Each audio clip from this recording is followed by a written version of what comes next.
नमस्कार good morning जय जगन्नाथ। एबे सकाळ बाजुची पाखापाखि 2:30 भोर।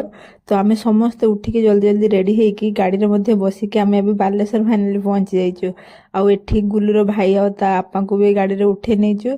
आ एबे देखंतु रास्ता रे फ्यूल पकेबार थिला, फ्यूल पकेकी गोटे जगह रे ढाबा रे टिफिन करे पई बसिकी ए टर्निंग टा नेलु। एई जो जंगल मझिरे मझिरे रास्ता रे पसिकी अंका बंका रास्ता पहाड़ ऊपर चढ़ी चढ़िका गाड़ी जाइके एबे पहुंची जाइछि हमर पार्किंग एरिया रे। आ एबे दुई भाईंकर छुट्टी कटा होछि।